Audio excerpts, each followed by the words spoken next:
Good morning, America. Hubert Johnson here with Taxes Made Easy, and I want to thank you for watching live or on rebroadcast. We've got an interesting show. A lot of stuff came out from the DNC, and we're getting some more details about different economic plans from the Harris campaign. So it's going to be interesting to see how this pans out, but a lot of information to cover, a lot of news today, and really going to try to break it down, the good and the bad. And so I think it's excellent that we're actually getting more details right now, primarily from the Harris and Walz campaign. And stay tuned, as there's a lot to cover, from employment numbers to the child tax credit increases that they're discussing, as well as what kind of effect that's going to have on people. So and the overall cost. So we'll be back in just a short break.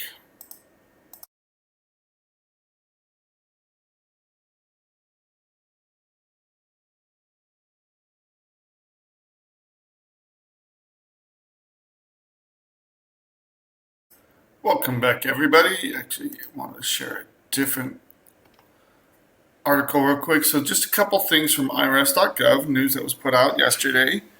And first one is for child dependent care tax credit. So it can also help offset summer day camp expenses. If you have kids, they had nothing going on during the summer, you can claim this credit and use it to offset daycare or summer camps during the summertime when kids are out of school. So again, it goes through how to get this credit. Taxpayers can get a credit worth up to 35% of it. And it depends on,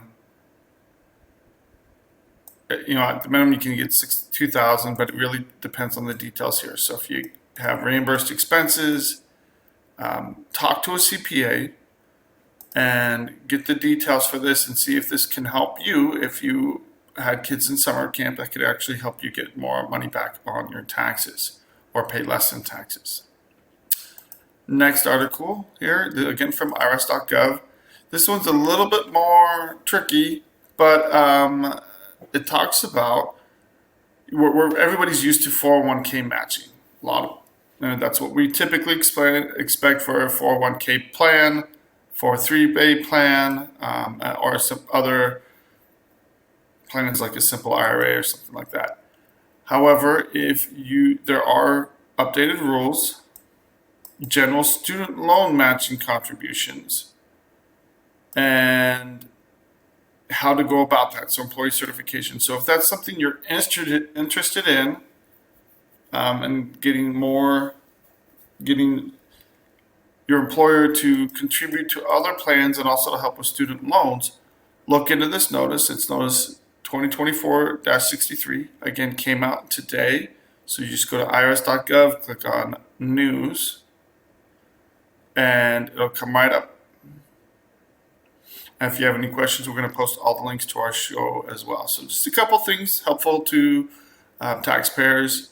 And got an interesting article that I just stumbled across. And this is from Just the News. And so you have a left-leaning nonprofit reports guaranteed income study failed. When people got a guaranteed income to help them,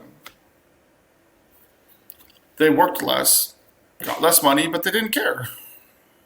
So the idea about guaranteed income is that it will help people survive, deal with, have at least a basic standard of living, and help pull people out of poverty. That's the idea behind a guaranteed income. So there's a link to the full article here, and I'm just going to read the summary here. So they studied the casual impacts of income on, a study of 1,000 people for the main group that got $1,000. So they took 1,000 low-income individuals, give them $1,000 per month unconditionally for 3 years. So this has been a 3-year study.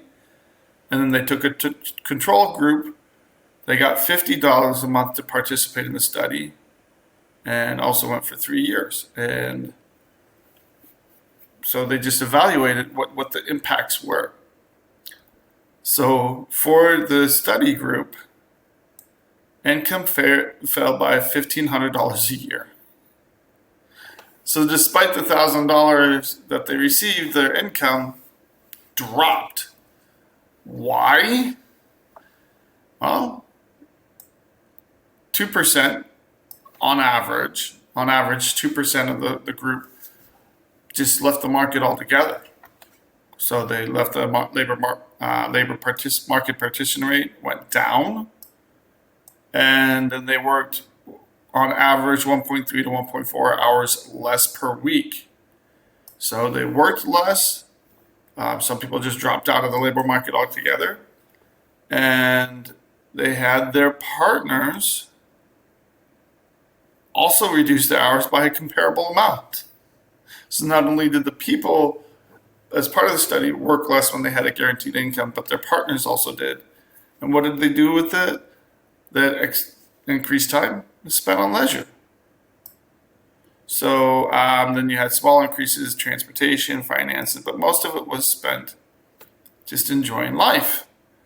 Not that that's a bad thing, but when you look at, and I'm going to jump back because this is many pages here.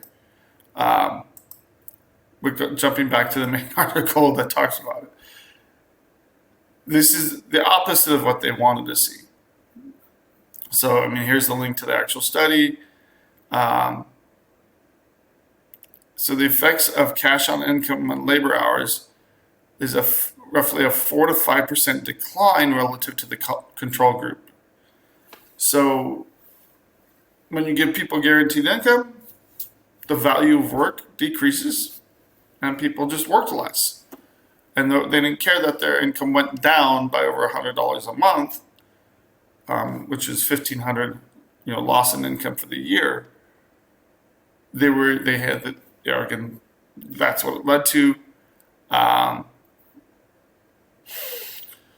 This is something that is nothing new. The idea of universal basic income, and the idea that too many people are going to be priced out of employment due to, really, we're doing it with minimum wage increases. They're pricing a lot of people onto welfare and other government programs by increasing the costs and making it more difficult to work.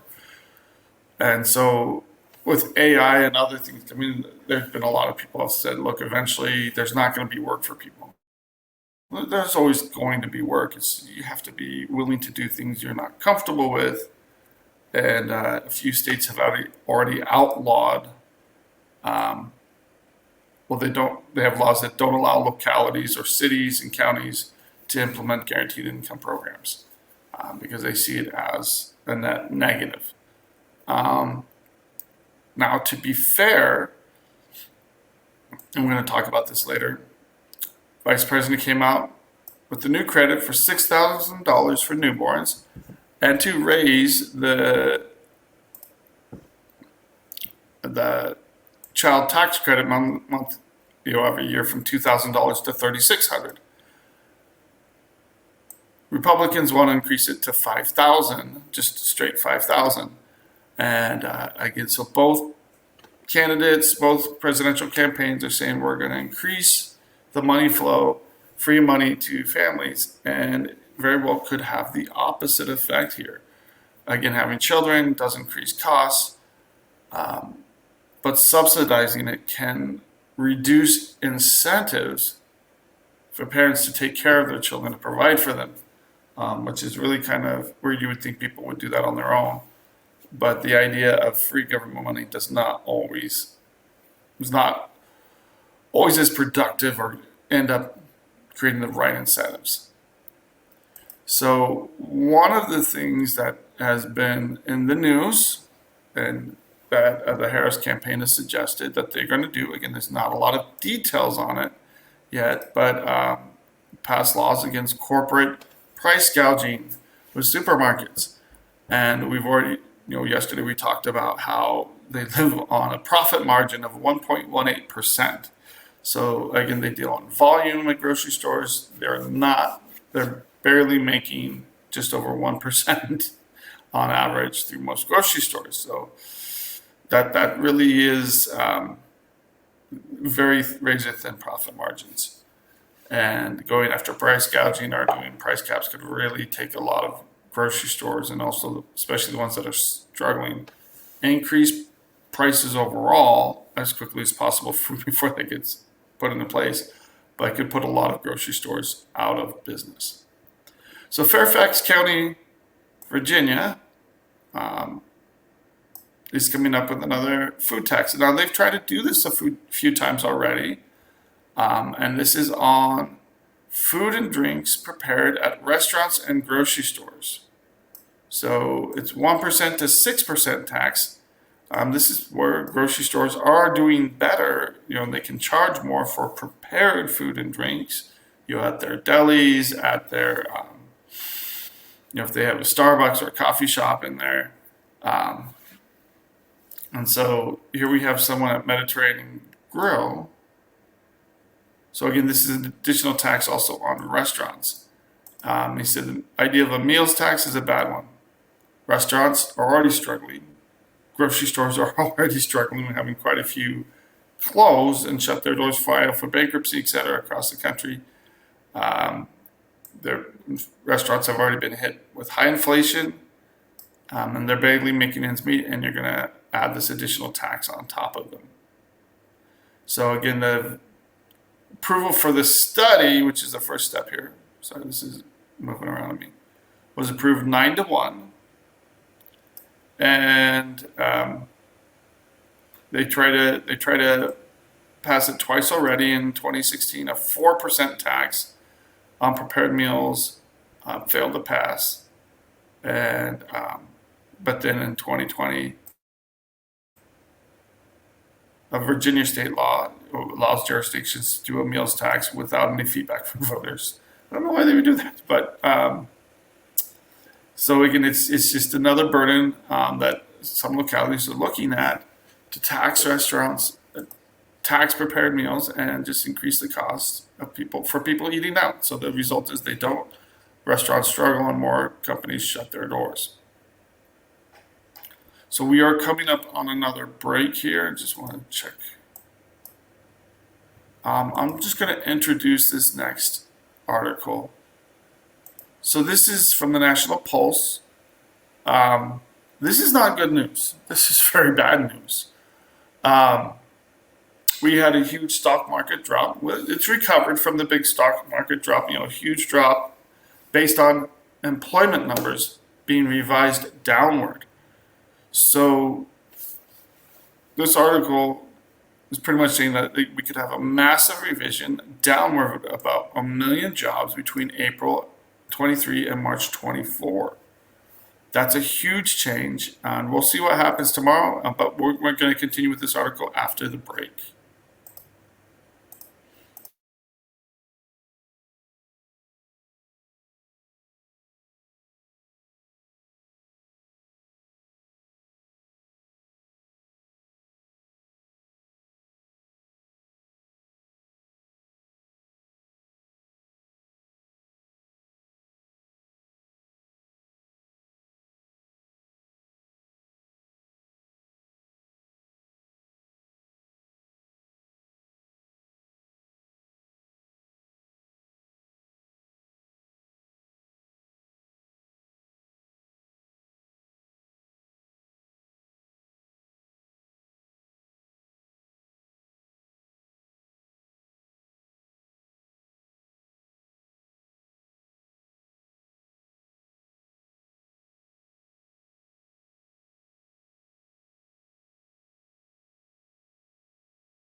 Welcome back, everybody. And so, gonna dive into this article. Just introduce it. So this is coming from the Bureau of Labor Statistics. So this is government numbers supposed to come out tomorrow about a massive revision, estimated between 600,000 to 1,000,000 jobs downward. So again, this shows the preliminary estimate that was put out every month and then the actual revision. So again, they always revise the numbers. And then, and this is going back 17, 18, 19, 20, 21, 22. But from 23 to 24, a downward revision of 1,000,000 jobs in the last year is a pretty big number. So again, it's just, have the numbers been reported accurately, consistently? A lot of people would argue no, especially if we're making these massive revisions. And so this chart gives you a better idea of what it actually looks like. So the official job estimates, and then what they're looking at here in the benchmark, instead of shooting up October through January of 2024, so this is the last couple months of 23, they actually went down. And we're looking at some pretty serious revisions here, creating a huge gap here between actual jobs and, new jobs and what the official numbers have been showing. So what's really hitting the economy isn't so much that we're taking a huge hit on jobs now. It's that the numbers being revised backwards. Last time it went back 4 months. Now they're going to go back almost a year and revise everything down significantly, which really points to, again, a lot of people have been talking about the SAM roll, that already indicates that a recession is underway if the employment rate jumps by 0.5% from its low in the past year. And if you have consistent unemployment going up, that's a huge sign that we're already in a recession. So again, if we had these numbers, we could make decisions. People could be informed. But again, this is the problem with the government cooking the numbers and presenting inaccurate information. So this is an interesting article. Goes with the article I shared, talking about guaranteed income actually reducing productivity. Here we go with this huge article about getting rid of student loan debt. This has been in the news.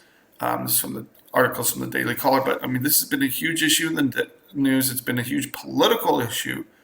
And interestingly enough, these are targeting student loan borrowers, or talking about student loan borrowers who benefited from Joe Biden's loan forgiveness.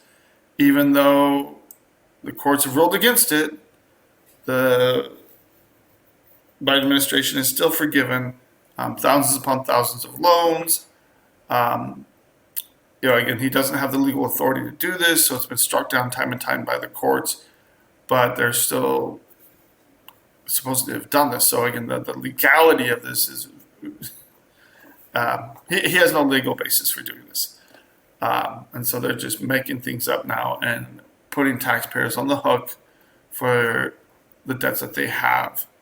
So here, there was a July study by an associate professor at the University of Chicago who studies household finance. And here's the kicker. It's found that borrowers have accumulated other forms of debt since having their student loans forgiven. So when you forgive student loans, it just frees up money that gets spent elsewhere. And here's the really crazy part. What we do here regarding tax laws, we try to educate people. We try to inform people. We try to help them change their habits, understand what their tax liabilities are, and so that they will change their habits and be successful long-term with the IRS. If you have people that don't do a monthly budget, they don't plan, they have no clue what their business is doing when they come to us, we help them. That's a huge service that we provide, is that we help them come out on the other end knowing what their tax obligations are. They know how to do it. They have the professional help surrounding them to make sure that they're successful. By just forgiving debts, you're not changing spending patterns. You're not changing the incentives here. You're actually providing, opposite incentives here.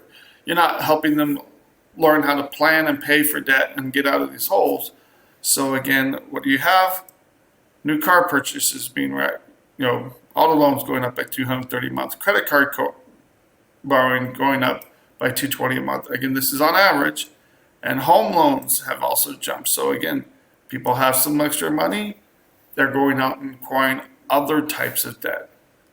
So again, despite having their student loans eliminated, they're seeing almost no change in their credit scores because their habits are not changing.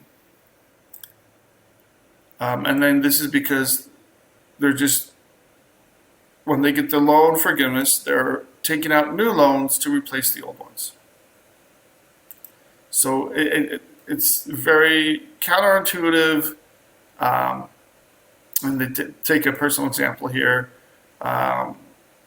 Kimberly Aquaviva, she's a School of Nursing professor, took out $90,000 in student loans during the 90s to do her bachelor's, master's, PhD at the University of Pennsylvania. This is not someone that doesn't have money. $90,000 is not a ton in student loans, but the Biden administration forgave the entirety of the student loans, and they pivoted their spending the new available funds on helping her stepdaughter pay off student loans and also planning to help their son as well. So they're acquiring new loans or new obligations with their children. And are they saving? Are they planning for the future? Or are there a lot of people, and this is the trend today, to go and get save loans where they're just paying off and becoming liable for their children's loans to help them get a better rate, to help them qualify for more for private loans. And it's not improving their situation overall. So, and in her own words, it took some sandbags off my back, but it was not, we can do a fun thing now. She's just not in as bad of a situation.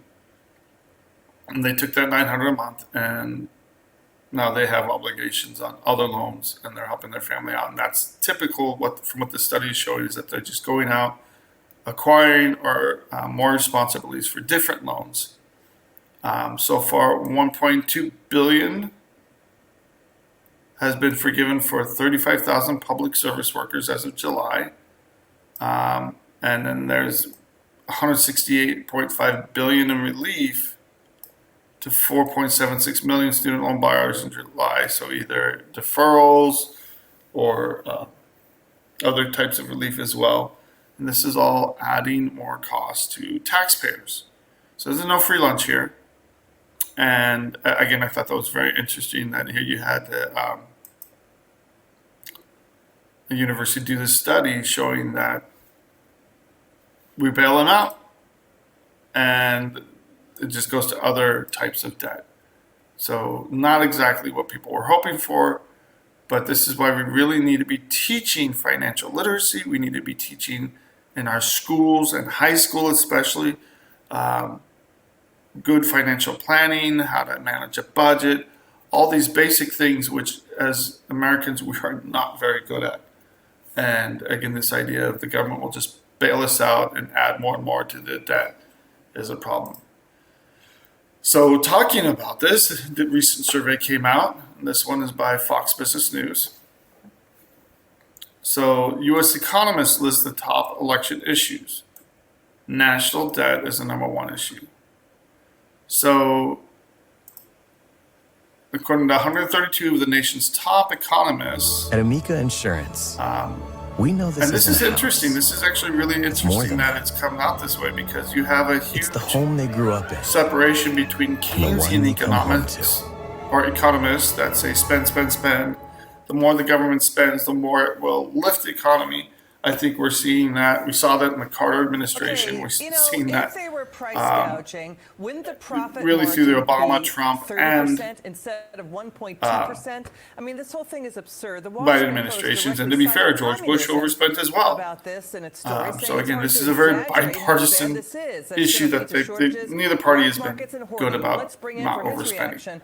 Former The last chair time we of had the a Council of balanced budget Economic was briefly Advisors, under the Kevin Hassett. Clinton Kevin, administration. always wonderful to see you, sir. And When you saw so this that was plan, Newt what was your Gingrich and reaction? Bill Clinton working together Honestly, I was horrified. to get our financial house in order. It just didn't stay. You know, a lot of the sort of reasonable. So again, Democratic of these economists, economists, like my good friend Jason 59% they're saying, well, they're not really said the going to budget do it. deficit But if you look at was one of the Kamala biggest Harris's issues record, facing our you know, government. she's for Medicare for all. Immigration she's in reform Medicare health was insurance, next she at wants everybody to have a 55%. guaranteed We need to job. address She's got all what's these going on at the socialist border, policies one way or that the she's other, been in the walking back economy, over the last couple of entitlement weeks. for And affordable she'll housing. come It out, just you went know, down now from you know why there. they don't let her But speak this in is public. very She comes telling out that for with the economists, the craziest, number one silliest, issue is most economically the budget illiterate deficit. proposal in the history of presidential politics. So- and honestly, she wants the government to set prices, and she really We borrowed wants over them to. That's the $1.5 truth. trillion If over she the becomes first 10 president, months of the this fiscal is year gonna of be policy. 2024. You're going to go to the grocery You know, store, including and $240 it billion won't be last there, but month, there, according to the shelves will be CBO. empty. That's what happens when the government sets prices. I actually wrote a chapter of the economic And report then the president, or my staff did, when I was in the White House, that showed that when the The government debt starts setting tracker food prices, were then over that's when people $35 start trillion having famines and stuff, because the people for who produce food so can't 4 afford to do decades so, ago, our because national the budget government pays them less than the our farmers. national It's debt just averaged terrible. around I mean, 900 billion. Now this it's thing called 35 trillion, remarkably just for absurdly perspective idiotic, here. breathtakingly idiotic. And it took her 4 years to come up with this. I mean, this is after her running mate, So Tim Walz, right now we're called paying socialism, this year quote, neighborliness. it's expected that You we'll know, pay she's copying Senator $1.1 Elizabeth trillion Warren, you know, just Bernie on interest Sanders, on the Kevin, debt. That the doesn't irony lower the today debt is at all, grocery just on giant interest, Kroger which is more just promised to cut than our prices defense by $1 billion or our after its Medicare merger budget. with Albertsons. Let me back Or up. no, it says Let's defense watch and Kelsey Medicare Rample of the budgets. Washington Post So it's not bigger than admission Social former Security yet, but President it's Trump. getting Watch there. this. And What if we that continue would on our be, current spending trajectory, it's which going to be basically says, $2 like, trillion it's not gonna be a markets, it's year. not going to be supply and demand that's To put things in determining how much your kind of in grocery perspective, store our charges total you for milk revenues or eggs. It's going to be some were bureaucrat around, in DC, are which seems expected like to be totally around unworkable, 5.1 first trillion. of all, for the FTC to be decide No, like, I think it's how closer much to Kroger 4.9 charges trillion. for So eggs 4.9 trillion in revenues for Michigan. 2024. But it also And would be very then bad we're for just markets. under We've seen 2 this kind of trillion in a thing deficit. So we're tried in spending lots of other 6.9 trillion countries or before. thereabouts. Venezuela, So the deficit is supposed to Argentina, be the around Soviet Union, 1.9 trillion for this It year. leads to shortages. It leads But of that to black 4.9 markets, in income, you know, 1.1 plenty trillion of uncertainty. is going Kamala just is to reportedly finance the debt, proposing and we're still communist borrowing price control. She 2 wants trillion price more. So we're controls. borrowing more than the And interest if on they the work, debt that'd still. go along with it too. But they And don't work. it's- They actually it's- have the exact opposite. As it goes up to 2 impact trillion, and it costs effect. 2 trillion a month. It's Leads just to going food to be more, shortages, LP more than Social rationing, Security. hunger, It's going to start squeezing out dramatically more defense. It's inflation. really The going to make Inflation it Reduction get to the Act. point where we're going to be like a third world country where we're going to have to really implement strong austerity measures, very high taxes, which will tank our economy for a generation or two. It's so the more we just spend, the worse this is going to be. So again, this talks about, it's election season. Both political candidates are coming out with all kinds of plans to spend. The $25,000 for first-time homebuyers was just Kamala Harris just came out with it. It's so agenda to lower costs for American families, housing affordability measures, and expansion of the child tax credit. And they're saying this would increase the deficits by 1.7 trillion over the next decade. So if you look at it by year, that's only 170 billion, but we're already in the hole almost 2 trillion. So that's just adding, on average, 1.7 billion. And just, again, instead of being in the whole 1.9 trillion, we'd be in the whole 2.7 trillion. Or no, yeah, not 2.7, but 2 trillion 70 billion. So that's the problem, is there's always more ways to spend money. We have a federal price fixing plan for corporations from groceries. Rent control has been suggested here as well. Trying to attack inflation, but again, price controls will have the opposite effect and do a lot of damage. If you just look up in Google price controls and see what it's done to other countries, it's been tried, it's failed many times. So looking at the current tax plan and looking at Trump's tax plans as well. So they estimate that President Harris will increase spending by $200 billion. President Trump's plans, looking at them, the tax cuts would be around $250 billion in increases. Again, this is all estimates. So they're both planning on they said having massive spending plans for 200 for Kamala Harris, 250 for Trump. The question, how are they going to pay for this? How they're going to do this? The only way to really address this is to cut spending. We're spending almost $2 trillion more than we bring in. That's unsustainable long term. It just is. We're spending 22% more than what we bring in every single year. If you try to run your household budget like that, it would fail. States did that, they would fail. They would go bankrupt. And it would be catastrophic. So again, this kind of dives into the immigration issue. While a lot of people think we need to expand the visa programs, make it easier to come in legally, that's not going to really happen. Politically, it's not going to happen unless we actually enforce the border. And that's because the Republicans and conservatives generally are sick of more and more amnesties and just flooding the border. But I'm not going to focus on that. I really want to focus on the overall budget issues and how that's going to impact us. So, interesting side note here. Probably should have talked about this first. The European Union is starting the first legal framework to regulate AI. Now, is this a good or bad thing? Not sure, but the European Union is passed a law that's effective August 1st, 2024, regarding the AI Act, and it really looks at 4 different risk implementations. So, banned practices, high risk, limited risk, and minimal to no risk.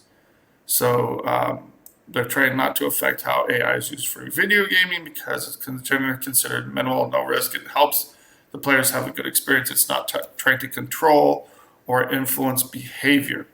And that's really what they're focusing on. And so they're trying to categorize this and make it easier for AI programmers to know what they should be doing and what they shouldn't be doing. You would think ethical standards would help with this, but again, non-compliance can result in very, very hefty fines. So 34 million or 7% of gross income for the business, which is annual turnover. This can be measured by their gross revenues for the year or turnover of inventory. So again, very, very hefty fines for non-compliance. This can be seen as a good thing. So I don't know if this is a good thing or not. I do think we need some kind of guidance here. And this kind of goes into compliance and enforcement. Don't want to spend too much time on this.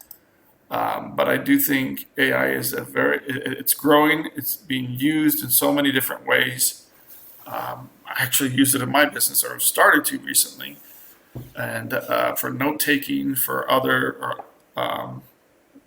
for drafting easy messages that, for mass marketing, et cetera, like that. And it's going to be have a huge impact on our industries going forward. So we're going to take a quick break and continue after this break.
Welcome back, everybody, and we're going to continue the conversation on AI because it's such a new thing and it has really driven the stock market here. So the UK, or the EU, sorry, is coming up with regulations, and it's seen as an overall positive thing. What has the US done so far? So again, this is from Breitbart, which is definitely right-leaning, it's definitely to the right. But it talks about what's happened on AI regulation and with Trump. So again, one of the things it mentions here, and I'm just kind of jumping ahead, in 2019, when Trump was president, he had a very proactive stance on AI development. 2019 had an executive order which doubled research investments, but also created the world's first regulatory environment for AI. So this was done with the input of industry executives. So Louis Navellier, who's not as well known, but within AI circles is very well known as a venture capitalist and AI specialist.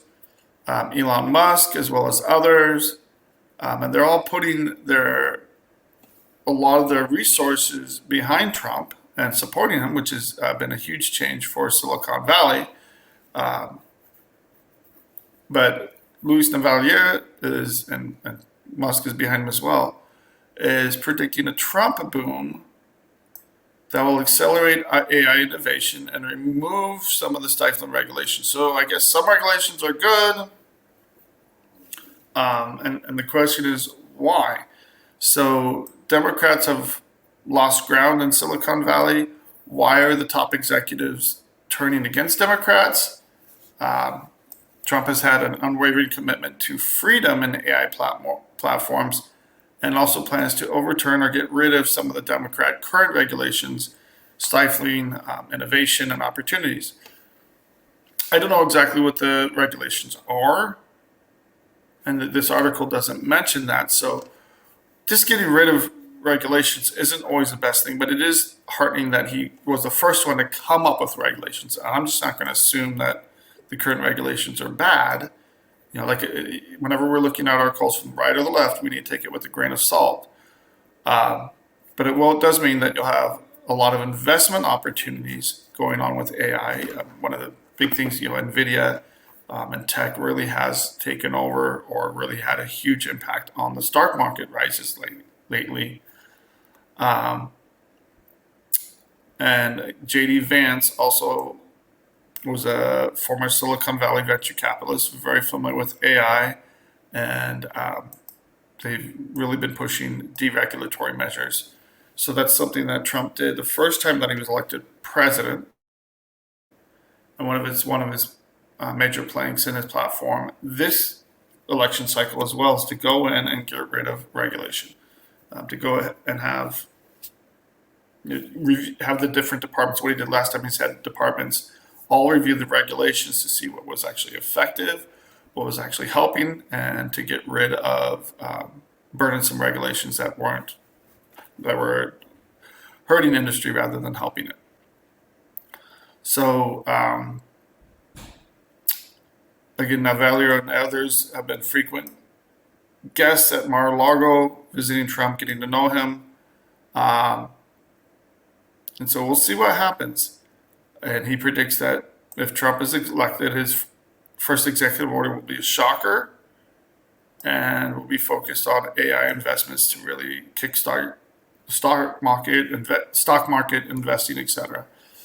I don't know enough to say, yay, this is great. I think it is interesting. It has helped explain why Silicon Valley has been breaking for Trump.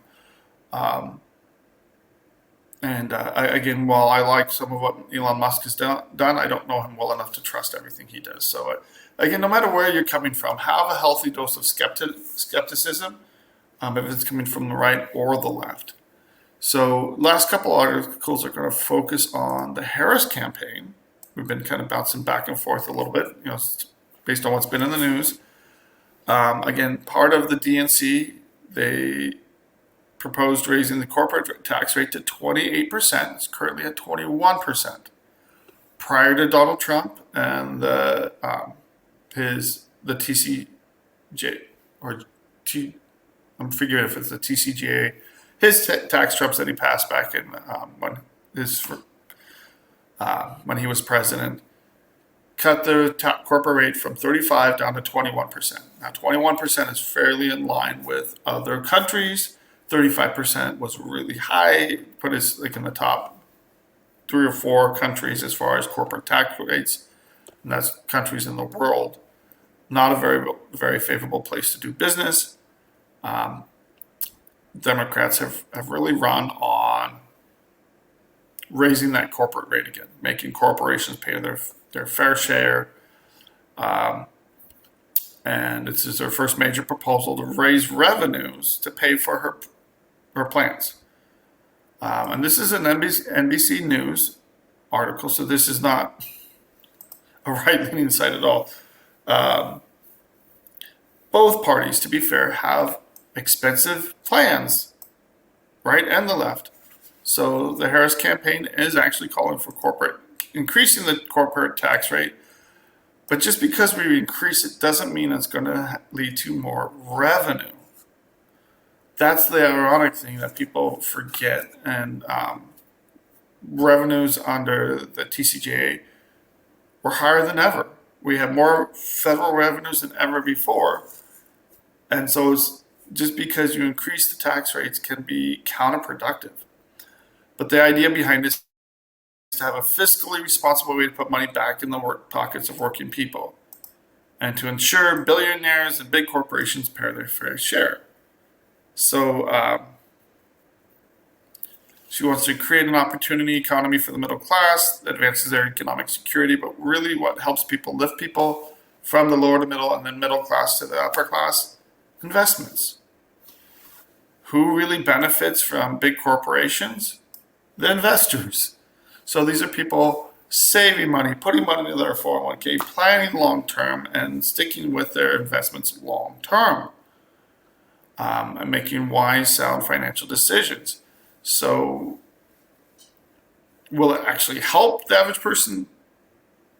That's yet to be seen, and it depends on how individuals do that. But just because we raise tax rates doesn't mean we're going to get more money.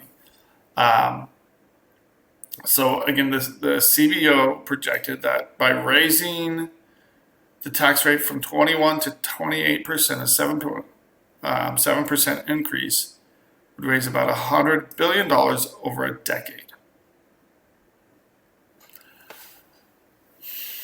It's a drop in the bucket. $10 billion a year. Our government gives $10 billion out to foreign countries like candy. And every little bit helps, but this is why we need to put things in perspective here. We're going to jack up our corporate rate to 28% compared to the rest of the world for a measly $10 billion a year. Yes, we need to raise taxes or do something to address the huge budget deficit. But when you take her tax plans all together, it still looks like another $200 billion per year in additional costs, not over a decade. So sometimes they throw out these decade numbers. Other times they say, oh, well, it's going to cost this much a year. The cost of her plan will be $200 billion estimated. And she will increase taxes by their estimate, by the CBO's estimate of $10 billion a year. Really is a drop in the bucket. And we need people that are serious about cutting. So Donald Trump's plan really is to grow the economy and increase revenues more with a more vibrant economy, which means keeping taxes lower, cutting them even lower. But his plan is to increase expenses by $250 billion with his tax cuts, with everything that he wants to do and pass. The only way to really do this is to cut the federal government like crazy. So, and this is going to be rolled out this week at the DNC. So there are already some things about the tips that are coming out. And this is going to outline how she plans to pay for these costly ideas, expanding the child tax credit, easing the cost of housing and medical debt. There's no cost estimates yet because there's no details. There's very few details here. Of course, Republicans are going to object to this. So even though she puts this out there, unless the Democrats control the House and the Senate, it's just pie in the sky thoughts. But again, it doesn't matter. You have another in 2025. We have a very big showdown over the expiring Trump tax cuts. I don't know why they set them to expire. Both parties do it, but it's just they put in a popular law, set them to expire so that they get to use it as a political tool again in the future. I think it's nuts. Poor people can't plan long term when you have things changing. So, Trump believes he'll be under tremendous pressure to renew his expiring tax cuts, but again, the Democrats are planning to use that as a lever for a big showdown next year. So what's going to happen in 2025 is really going to depend on the makeup of the House and the Senate and who's the president. So again, it's going to be very interesting to see what happens. Got one last article. This actually provides a little bit of details as to what Kamala Harris or Vice President Harris is suggesting or proposing for her child tax credit. So just to explain this, it's not overly complicated, but she's doing a $6,000 credit for newborns. For you when you have a new child in your home, you have a baby, and the goal is to lift millions of children out of poverty and help with raising kids. But it's only for the first year of their birth. This is going to come at a cost of $1.6 trillion over 10 years. So every year, cost of $160 trillion. So when you compare increasing taxes on corporation, and it's estimated to bring in $100 billion over 10 years.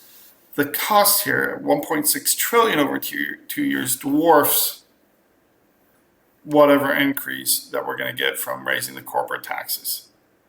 The Republican plan is even more expensive. I just want to focus on what Kamala Harris is talking about. So $6,000 that you get credit for in the year the child is born. And then from there, increasing the child tax credit. It's currently at $2,000 per eligible child until they hit 18 years old or are no longer dependents. And she wants to increase that to $3,600 per child to eligible families. So $6,000 when the child is born, and then increasing it from $2,000 to $3,600. This was done briefly during COVID. And then they increased it to $3,000 in 2020 and $3,600 in 2021, which is why a lot of people got refunds. But it expired in 2022. This, I think, is a little over the top. It didn't plunge millions of children back into poverty by getting $2,000 instead of $3,600. If $1,600 plunged millions of children back into poverty, there's much deeper issues here. And that's the thing, by just giving out money doesn't create the desired effects. So the Republicans, though, are saying we need to encourage children, we need to encourage people long-term to have children and grow. And this was, they're proposing $5,000 a year per child. So they came out with their proposal first, since the Harris campaign didn't have, they went only recently became the nominees, to be fair to them. But the cost is estimated $2 to $3 trillion over a decade. So you have to really look at long term, what are they going to do? They're going to have to really cut. And nobody's talking about cuts yet, because talking about cuts is unpopular. But long term, we really do need some serious someone to take the government seriously, to really tackle the national debt. And I think it's encouraging that the vast majority of economists are taking our national debt seriously and starting to talk about it. Kind of blows my mind that 30-40% still don't think the national debt is a serious issue. But again, the big thing here, be informed about what's going to hurt your pocketbook, what's going to hit you and your family. My wife and I, we look at our thing. We look at the grocery ads every single Tuesday when they come out. And so, price controls help grocery prices, maybe in the short term, but long run, they tend to almost always increase prices, create shortages, and hurt people right in the pocketbook where it matters most. So can we afford these suggestions? And how's that going to affect our budget? And in the long run, that should be our biggest question, because in the long run, if we don't tackle our national debt, all these little things are just gimmicks. If we don't tackle this, we're going to end up paying a lot more interest for us, our children, and grandchildren. So have a great day, and hope this was informative.